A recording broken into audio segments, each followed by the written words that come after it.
Niccolò Machiavelli, Italian diplomat and author of The Prince, is in a select group of people, it includes Freud and Kafka, to have his name turned into an adjective. So what is it to be a true Machiavellian? What approach to the running of a state did Machiavelli advocate, and why? There's no better person to ask than the eminent historian of ideas, Quentin Skinner. Quentin Skinner, welcome to Philosophy Bites. Very nice to be back on the programme. The topic we're focusing on today is one of the great books in the history of political thought, Machiavelli's The Prince. I wonder if you could just say a bit about who Machiavelli was. Machiavelli didn't expect to be remembered as a man of letters or a political theorist at all. He has a diplomatic career which is very rudely interrupted in 1512, and it's between that date and his death in 1527 that he writes all the works by which he is best known. And of course he was known in his time not merely as a political philosopher, but as a playwright, and some of his plays would still hold the stage nowadays. But we think of him as the author, above all, of Il Principe, which was written immediately after his fall from power in 1513. So he was working as a diplomat before he was a political theorist? Yes, that's absolutely right. In fact, I think of his early life as coming in two halves. He's born in 1469, he's a Florentine. Almost nothing is known about his early life until 1498. It's known that he had a very good humanist education. His father is a lawyer. He has an excellent Latin tutor. But essentially we don't hear about him until he suddenly emerges in 1498. That is the year in which the papacy gets fed up of Savonarola, who has been running Florence since 1494, since, that is, the Medici were removed after the French invasion.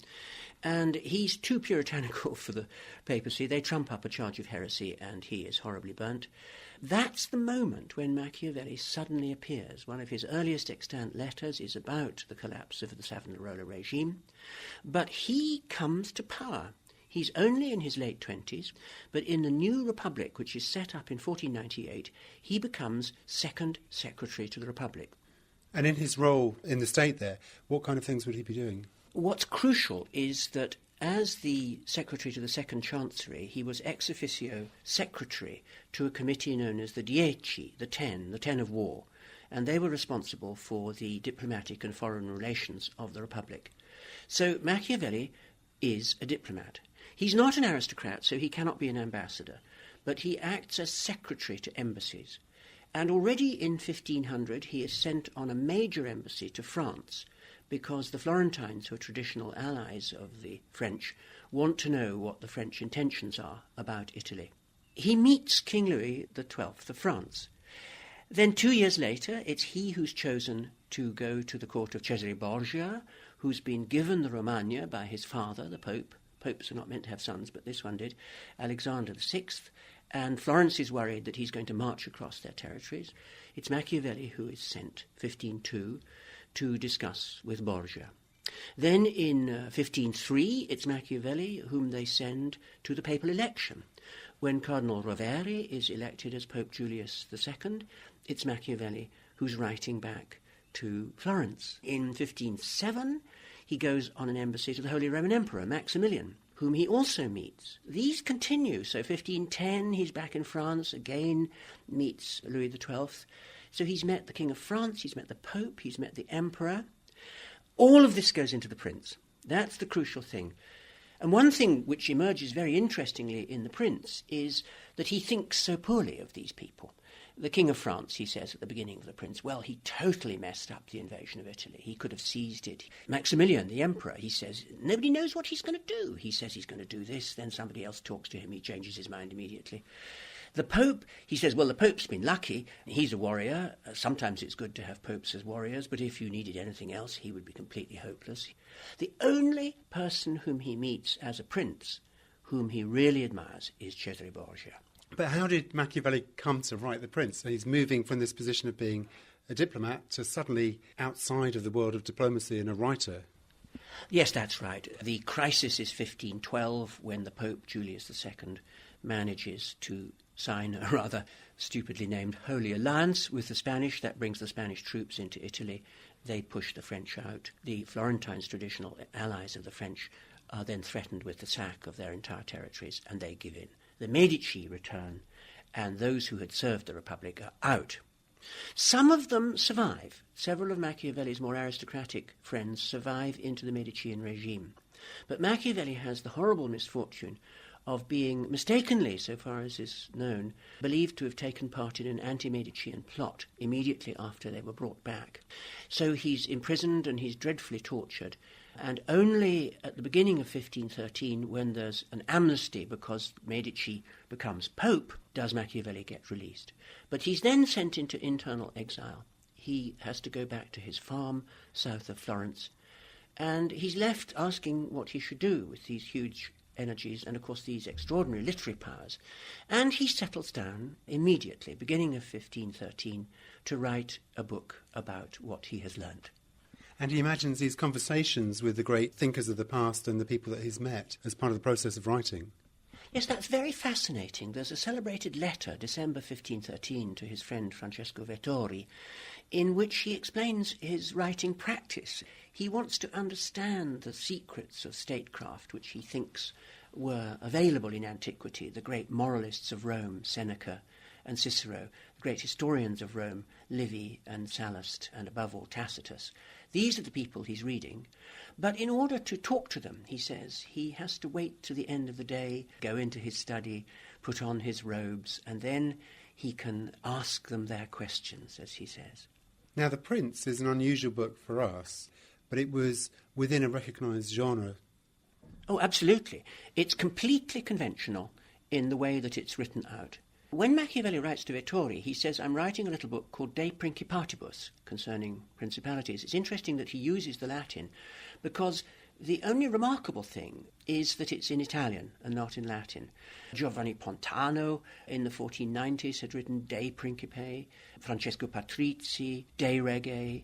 These works of admonition and advice to rulers and princes were commonplace in Renaissance Italy, and this is simply a contribution to that completely orthodox genre.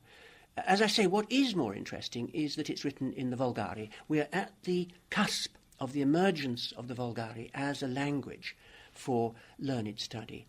And Machiavelli is a very great writer of Italian and, of course, helps it on its way. So what was Machiavelli's main intellectual aim with The Prince? Yes, good question. He doesn't answer it completely specifically until the pre-penultimate chapter, chapter 24, when he says, right, I've been writing this book for princes, but what it is specifically, he says, is a book for new princes, and the aim is to make them appear to be old ones. By old, of course, he simply means well-established, because, as he says at the very beginning of the book, if you're a well-established prince, if your family has always been a prince, then it's pretty incompetent of you not to be able to sustain your position. The big problem is when you are a new prince. So if it's a kind of bluffer's guide for new princes, it involves dissimulation. You've got to pretend to be something that you're not really. How important is that as a theme in the book? Well, it is, in a way, absolutely central. But I think one would first want to note that this book, addressed to new princes, is addressed very specifically to the Medici. It's dedicated to one of the young Medici princes who had been restored in 1512. First of all to Giuliano de' Medici, but he dies, and then it's revised in 1516 and dedicated to the young, rather chinless, Lorenzo de' Medici. They were not very plausible candidates for greatness. But what Machiavelli wants to say at the end of The Prince in his exhortation is that this is an exhortation to the Medici to win what he calls gloria duplicata, double glory. And the double glory will come, he says, from founding a new state in Florence and then from ornamenting it with good laws. But notice this phrase, gloria duplicata. It's glory that they should be seeking. And the question for Machiavelli is always how a prince can attain gloriousness. Power, but above all, glorious power. One reading from what you've said of this book is that it was written very specifically for an individual. It had a target audience of one person. That's a very good way of putting it. Of course, what he says, he believes, applies completely generally to people who come to power without being legitimate. The book is about how to legitimize yourself if you're not a legitimate ruler. But he is particularly interested in one legitimate ruler, and as has often been said of the Principe, it is, as it were, a job application. He wants back into power himself. He wants to commend himself to these rulers. And in the correspondence with his friend Francesco Vettori, to whom he sends the book, he's very anxious that this should be presented to the Medici. Vettori reads it and is clearly horrified and keeps putting him off and not presenting the work. But when you read the work, you see that, as has sometimes been said, it looks almost as if it's a satire on what you should do, because the advice is so completely unconventional, although the format is so completely conventional. Conventional here would presumably be something like Christian morality. The Prince doesn't advocate straightforward compassion, kindness, the sorts of things which were prized by Christians. Yes, that is right, but I would want to put it more exactly. As you begin to read the book, what you learn is this, that the great goal for princes is glory, not just power, but the power and the glory. But that before you can hope to attain glory, you have to stabilize the state. And the term that runs all through the Principe is the obligation to himself of the ruler, mantenere lo Stato. Not, of course, to maintain the state, that would be a huge anachronism, to maintain his state as a prince, to maintain his state or standing or position as a prince. And they're already aware of this French phrase of avoiding blows against your state, coup d'etat, the blow against the state. That is the state of being a prince. You don't want to find yourself unhorsed. How, according to Machiavelli, should a prince attain stability? Well, the prince's aspiration to the stability which is the precondition for the glory and greatness which is the real goal of princes comes up against a great enemy. This enemy appears all through the prince, and the name of your enemy is Fortuna. If you're going to attain greatness, somehow you've got to be lucky. And one of the really deep points that Machiavelli wants to make is that there's no such thing as a successful politician who hasn't been phenomenally lucky. But he's also a believer in what, I think, a very useful American idiom would be getting lucky. And the question for Machiavelli is, right, how do you get lucky? And here we're into the really deep metaphoricality of the idea of fortuna. Fortune is the name of that force which is completely capricious. You can't rely on it, it's the opposite of reason, but you've got to reckon with it, because misfortune can completely overthrow you. And that's what happened to Cesare Borgia. Machiavelli says in chapter 7, I offer him to you as an example of everything that a prince should do to maintain his state and to attain glory. But he fell desperately ill at the moment when his enemies were coming for him. And that was pure misfortune, as he says, extrema malignità, the extreme malignity of fortune. He could do nothing about this, but that means that he lost his state. So fortune is the force that can always crush you. But, and this he learns from Livy, it's a phrase of Livy's, fortuna fortes adjuvat. Fortune favours the brave. So the question is how to get lucky, how to be the brave person who can become fortunate. So how do you become lucky in that sense? This brings us to the heart, the moral heart of the book. You need the quality that he calls virtu. This is translating the Latin word virtus. Virtus is the quality of the vir. Vir in Latin means man, but there are two words in Latin for man. One is obviously homo, which means man or woman, just means a member of humankind. Vir is the manly man, the source of our word, virile. And what you have to be is that kind of a man. That kind of a man has mastery. And that's the crucial notion for Machiavelli. Fortune has to be mastered. And the question is how, with this manly quality, you master this feminine force. Fortuna è una donna, he says. Fortune is a woman. And what do you have to do to master fortune? And the answer is you must always take action. Never wait. Always act. And he says in one of his very late letters, he doesn't say it in The Prince, but perhaps he should have done because it's one of his best epigrams, it is always better to have acted and regret it than not to have acted and regret it. But you could say, and you should say, and this is what all the Roman writers had focused on, Seneca and Cicero above all, that yes, virtus is the key quality, but we don't yet know what that is. It is a quality of mastery. It's the quality that enables you to overcome fortune and thereby attain glory. But what are the actual qualities that this figure of the virtuoso possesses? The manliness that you're talking about, these qualities, it's not just a matter of being somebody who acts. You have to act in particular ways, surely. Yes, that's quite right. There are two ways that you must act in, and here Machiavelli begins to polemicize against his classical authorities and against the humanist understanding of the prince. About the latter writers, he wants to say one thing they completely forget, is that a key to success in politics is always to have a reservoir of force, pure power, and be ready to use it. And it's remarkable how much that was not said in humanist political theory. For example, Erasmus's advice to the Christian prince, written at almost exactly the same time, is a pacifist document. And he says, if you have to use force, you would rather give up being a prince. Now, for Machiavelli, that's the greatest heresy you can utter. And the central chapters of the Principe, after he's told you about ways of gaining states, are all about the prince as a military leader. And what's very unusual in the High Renaissance is that he wants the prince to be the captain of his own forces. The prince must be a commander. Above all, he must never use mercenaries. He must raise his own troops. So he is a commander at the head of a civil army. But the force isn't just directed outwards to potential threats from other armies, but inwardly as well within the state. That's absolutely right. And there you not only need to have force, in fact you should try at all costs to avoid using force against your own people. You need to ask yourselves, what are the moral qualities of mastery that are appropriate to the prince? The classical writers, and Cicero and Seneca above all, had given a very strong answer to this question. The great qualities of virtus are, in Seneca, clementia, the great quality of the prince. The prince can show clemency. Secondly, liberalitas. Princes must be generous, as we still say, princely. But most of all, the prince is someone who honours his word. Fides sit servanda. Fides, good faith, the keeping of your word. And what's crucial in Machiavelli is that he says, look, unfortunately, this whole story is wrong. It's wrong because you should use what we would perhaps see as devious means to achieve your ends. Yes, that's part of it, but it's quite subtle. It's wrong for two reasons, and one has very little been noticed by Machiavelli's interpreters.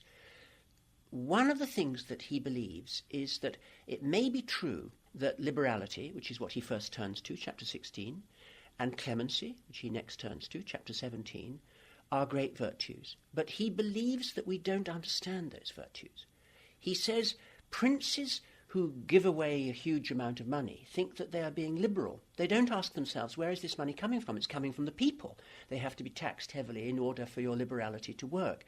But this, he says, is not true liberality. This is what he calls suntuosita. This is extravagance. And that is a vice. Likewise with clemency. He thinks, the prince who is clement, thinks that the great virtue is always forgiving your enemies. That's absolutely fatal, Machiavelli says. The right way to be clement is to make an example of your enemies to begin with, and then you can be more clement later. The example that would have shocked his initial readers most of all was of Scipio, the great Roman general who forgave a mutiny, as a result of which there was a second mutiny. And Machiavelli says that is not clemenza. That is, as he says, troppo facile. That is being too easygoing altogether. So maybe we misunderstand clemency as well. And that's one profound thought in the book. Ask yourself if your views about clemency and liberality in a prince are not actually self-destructive. Because if your liberality takes the form of giving away the people's money, they're shortly going to hate you. And if they hate you, you're in real danger. So that's one thing that he says. But you're absolutely right that the main thing he says is this idea of the honourable prince who always keeps his word, never breaks a treaty. This is the great mistake. Because although that may be manly, this underlying ideal of manliness that the Roman theorists have, where Cicero wants to distinguish manly qualities from beastly qualities, and to avoid the beastly qualities, Machiavelli says this is the mistake. Cicero, he had talked about the manly qualities, and he contrasted them with beastly or brutal qualities. The brutal and beastly qualities are two, above all, in politics. One is pure force, which is brutal, brute force, as we still say, but the other is guile. Guile is not manly. Guile is beastly. And if you ask which beast is guileful, the answer is the fox. If you ask which beast is purely brutal, the answer is the lion. And so Cicero says what you must avoid is the force of the lion and the guile of the fox. This is unmanly behaviour. It's dishonourable in a prince. Now, this is where it's true to say that Machiavelli's Principe is a satire, because what he says in the famous chapter 21 on Septimius Severus was, he was the great virtuoso amongst the Romans, but that was because he had learnt that the true prince is half man and half beast. So the image of the prince is the centaur. The centaur is half a man and half a beast. And what Septimius Severus knew was, if you sometimes have to be beastly, which beasts should you imitate? Well, you can see what the answer is going to be, and of course it deliberately upends Cicero. First of all, he knew when to use pure force. He knew when to be a lion. Secondly, he knew when to deceive people. He knew how to be a fox. And although it's actually the upending of a quotation from Cicero, and it's a joke about Cicero, that's become Machiavelli's own most famous phrase. The lion and the fox, those are the qualities of the prince. And the motivation for imitating these animals is that's what's most likely to get you the results you want. Exactly. Those are the qualities which will gain you not merely the maintenance of your state, but the glory that you seek. Now, it's very interesting why he thinks they will not be inglorious qualities. But the first thing we have to notice is that the true prince in Machiavelli, he has a wonderful word for it. It's a reflexive verb in the Italian, volgersi. He is the person who knows how to turn and turn about. Or as he says, follow the winds of fortune. Fortune blows upon you. You have to know how to turn. So sometimes you will be clement. Sometimes you will be cruel. You have to know which is right in the circumstances. So there's a vulgar misunderstanding of Machiavelli, which is that he celebrates the mafioso, he celebrates the thug. He's telling us that the prince is simply a criminal. He's not telling you anything like that. He would be horrified by that. And the reason that I'm insistent on that is that he discusses in chapter 8 the case of Agathocles of Sicily, who came to power. He was the son of a cobbler. He was of low fortune, as Machiavelli says. He came to power by a spectacular act of crime, which was that he murdered the entire Sicilian Senate, and by enormous personal ascendancy and power over his army and a willingness to act with complete brutality, he maintained his state. But Machiavelli adds in a very fascinating sentence, this gained him imperio, ma non gloria. It gained him power, but not glory. Why? Because he was just a thug. He never asked himself, is this brutality really necessary? Is this breaking of the treaty really essential? Is this dishonouring of my word indispensable? He just went ahead and did it. That's not a virtuoso. Would it be fair to say that Machiavelli was a consequentialist, that he judged acts on outcomes rather than the intentions with which they're performed? That's exactly the right way to put it, yes. He doesn't put it as formally as that, but he certainly believes that you must sometimes be willing to do evil in order that good shall come of it. And if the good is the preservation of your state and the attainment of glory for your people and honour for yourself, then, he says, you must be prepared to do anything, because those ends are so great, and that's the goal of the prince, that you must do anything which is necessary. Which presumably means that this isn't a philosophy for ordinary people. Now that's a very interesting point. That is right. It is a philosophy for princes. It's for people who are leaders, and it is probably not a book that you or I are meant to read. But should our leaders read it? Is there something in Machiavelli that our present-day leaders might learn from? Well, it depends where you stand on a consequentialist ethic. If you believe that there are goals for a society which are so important that it can override what might be otherwise seen as moral means, then you are a Machiavellian. It is also perfectly true to say, I think it would be fair to say, that we are in a very strongly Machiavellian phase of our political practice at the moment. Our rulers have come to see that the liberal state cannot do what it always promised, which is to guarantee security to its citizens. It doesn't seem to be able to do that. They are unable mantenere lo Stato of the citizens. We can't maintain our state of security, which we're used to. And so the question for our rulers has become, what do we have to do to make sure that there is security for our citizens? And they're producing answers which, to many people, look very immoral. So, in a sense, they are behaving in that respect in a Machiavellian way. That would be a completely fair way of putting it. They're asking themselves, what is the end that is absolutely indispensable? And they're saying, well, let's not be too squeamish about the means. Quentin Skinner, thank you very much. Well, thank you for these wonderful questions.